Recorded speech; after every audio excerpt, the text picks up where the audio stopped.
Data ఆధారిత పాలన అంటూ ప్రచారమే తప్ప సీఎం చంద్రబాబు చేసిందే లేదని మాజీ మంత్రి కన్నబాబు విమర్శించారు. 500 వాట్సాప్ సేవల ద్వారా ఆన్లైన్లోనే సమస్యలన్నింటినీ పరిష్కరిస్తున్నామని చెప్తున్నారని, మరి లోకేష్ ప్రజాదర్బార్కు 4000 అర్జీలు ఎందుకు వచ్చాయని ప్రశ్నించారు.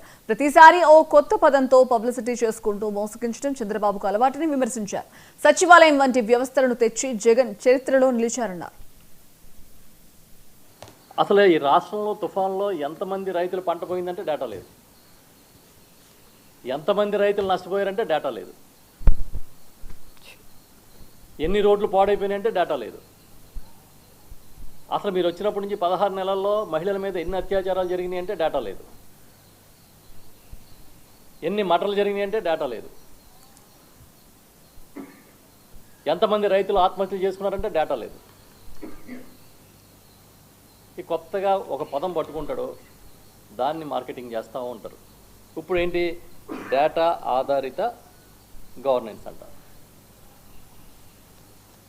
ఒక విషయం మాత్రం ఈ సందర్భంగా నేను చెప్తున్నా,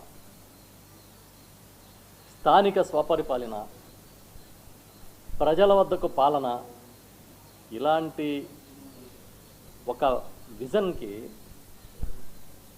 ఒక కళకి నిజమైన రూపం ఇచ్చింది ఎవరన్నా ఉంటే జగన్మోహన్ రెడ్డి గారు ముఖ్యమంత్రిగా ఉన్నప్పుడు మాత్రమే.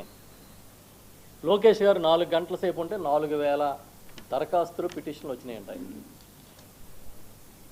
మరి ఎందుకు వస్తున్నారు లోకేష్ గారి దగ్గరికి, ఎందుకు వస్తున్నారు అధికారుల దగ్గరికి? ఆన్లైన్లో సేవలన్నీ అందితే సరే, 4000 పిటిషన్స్ 4 గంటలు వచ్చినాయా లేదా